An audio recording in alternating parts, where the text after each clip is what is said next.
What's going on, everybody? This is Bronco Juggalo, and it is Wild Eye Wednesday. Now, this is my first Wild Eye review since I took my hiatus. The last two that I put out were pre-recorded videos that I had done for the Body Bags channel way back when. I hope you didn't mind those, and I hope you enjoyed them. Both of them have some good stuff in them, so if you haven't checked them out, you should. Especially the one that I put up the week before last. Because I accidentally uploaded that video last November, and when I redid it, I didn't think to, take it off and then re-upload it.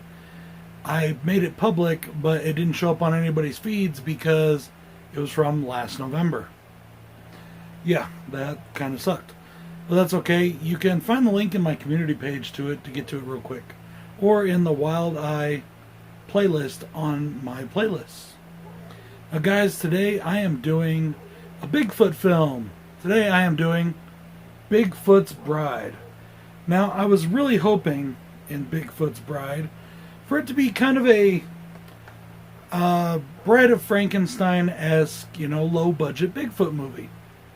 That's not what it was. That's not what I got at all. Directed by Eric Wolford. Wolford, I'm not sure how it's pronounced.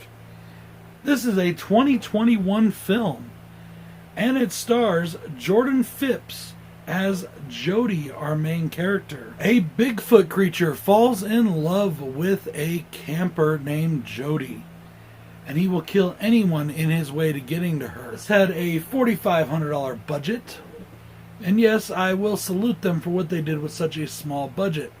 They did a semi-decent job with what they had to work with. Now, the thing about this is it's not really a con for me. I put it in my con section at first, but then I took it out. But it's something I did want to talk to. They really try hard with all the camera filters in this. The camera work was really, really bad. And one of the keywords I want to use here is obstructed. Lots of places where the scenes were obstructed by something. You couldn't see what was going on. Sometimes it was obstructed by the character they were filming. The camera person would get in super close to where all you would see is a blur.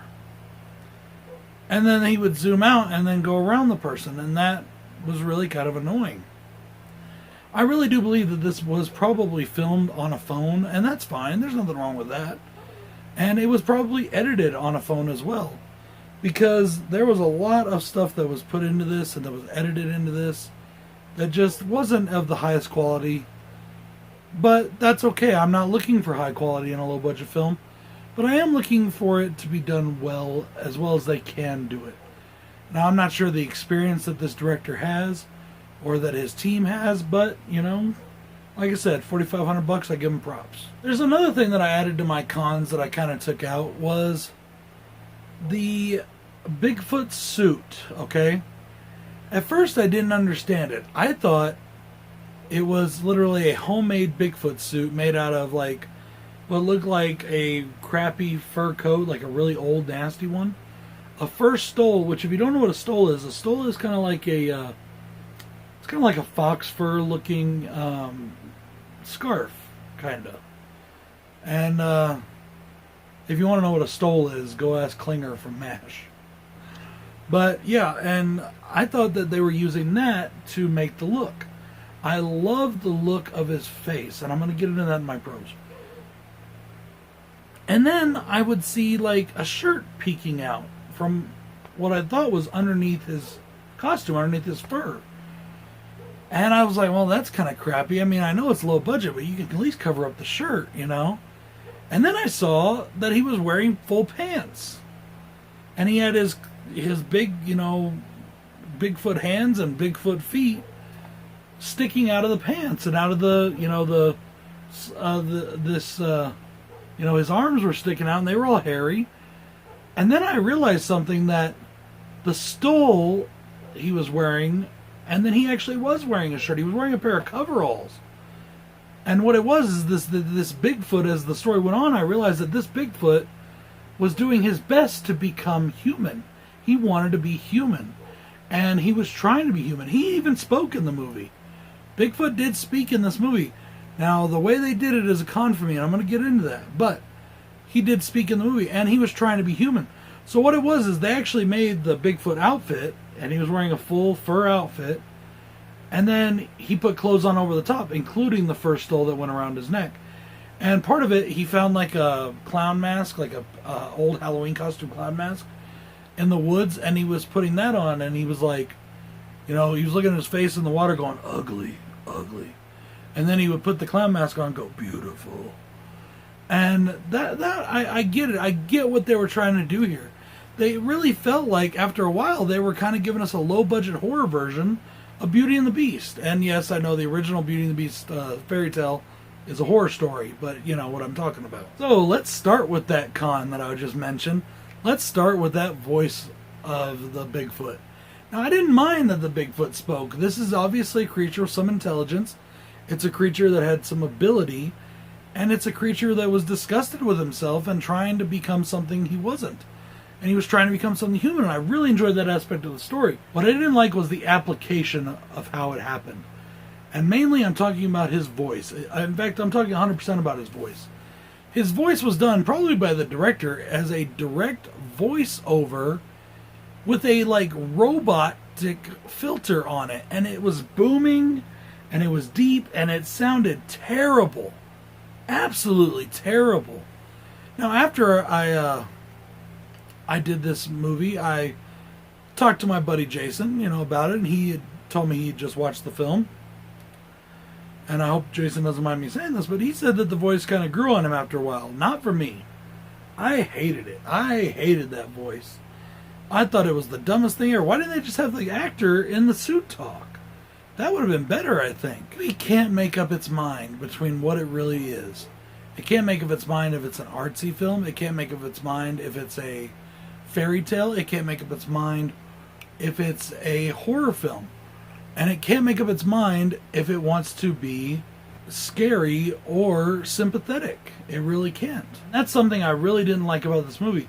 I felt like since it didn't know what it wanted to be, I didn't know how to accept what they were giving me. Finally, there is a couple of my cons here that have a pro flip side to them. One of them is the special effects. Now, I'm going to start my pros with the special effects as the positive, because I did enjoy their practical effects, so that's my first pro. However, they followed up those practical effects, and they tried to help, I guess, build onto those practical effects with some terrible computer graphic effect blood. That was really just stickers from videos. You remember, I've done a bunch of videos where I put like this blood fall that would come down. And yes, I know it didn't look real. I know it looked kind of crappy, but I didn't mind because I'm not trying to make a movie here. It was just for my videos, if that makes any sense. It looked like that. It looked just like a cartoon drawing had been drawn on, or a crayon, or I don't know. It just looked really bad, like a sticker. And it looked terrible, and I absolutely hated it. Now, as I said, starting with my pros, I did really enjoy the practical effects. There wasn't a lot of them. And that's probably why they had to do the digital thing, because they just didn't have the money. And I get that. I really do. Personally, I wish they would have just went minimalistic and left them out. If you can't do them, just leave them out. Just leave them out. Because it just looked bad when they did it. When Dave and I worked on Skullface's Revenge, my short film Skullface's Revenge, he did the special effects of the blood on that one. And they were digital, but they looked good, if you ask me, and that's maybe just my humble opinion. It didn't look like a sticker. It didn't look terrible. Yeah, you could still tell they were digital, but it looked a lot better than this one, if you know what I'm saying. As I said, this movie could not make up its mind on what it wants to be, but one thing I did enjoy is towards the end of the film, it became very slasher-esque, where the Bigfoot was almost a human-like slasher killer. And I did enjoy that part. There's this scene where Bigfoot comes up behind Jody as she's taking a squat to pee. And he starts putting his hand out under the bush, and he gets in her pee, and he's like sniffing and licking it, which is kind of gross, but yeah, okay.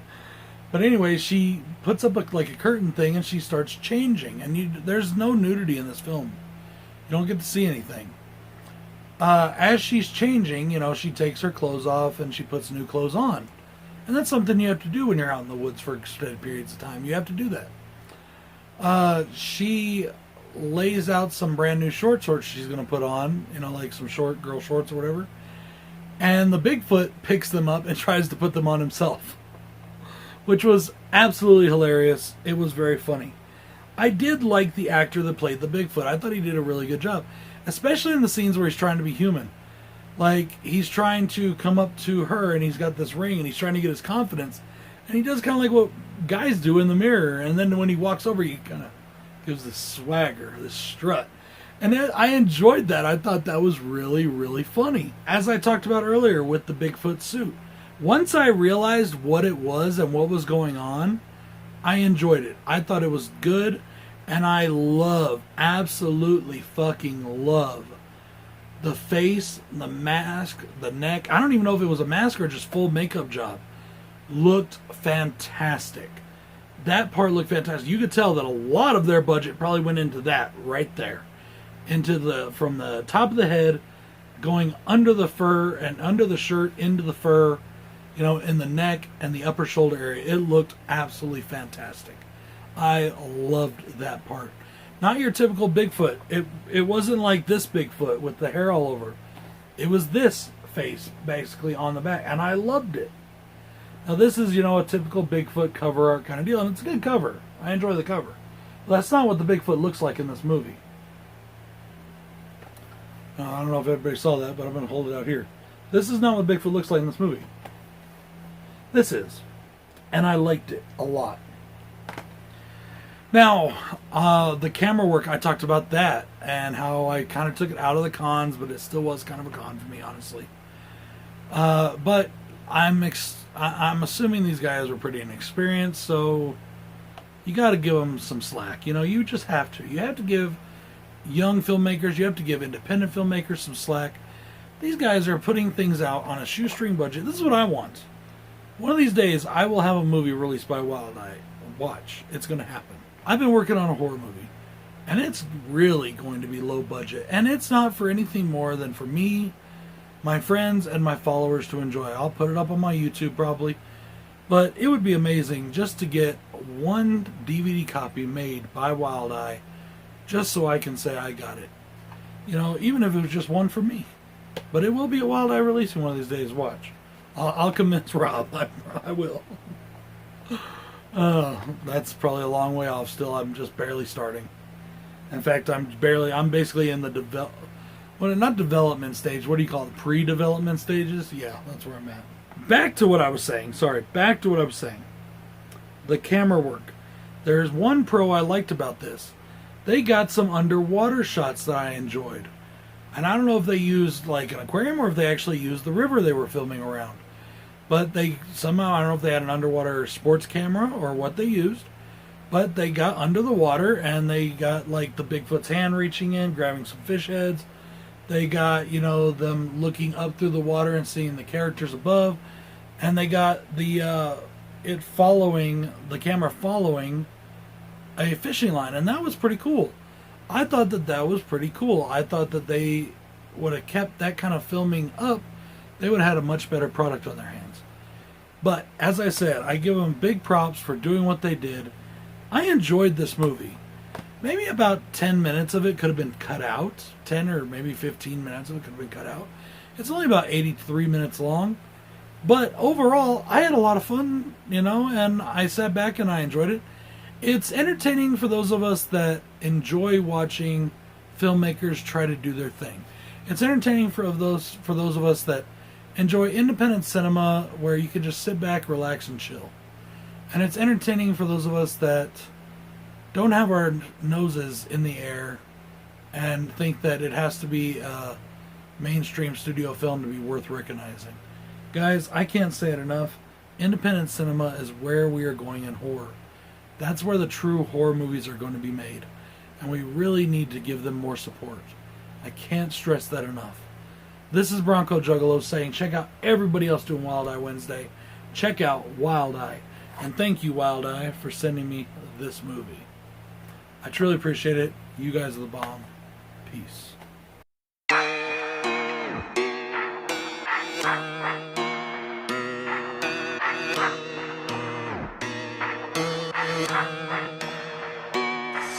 Somebody should've told you I'm the wrong one. All fun and games until you see me with the shotgun. Homie, I'm the wrong one.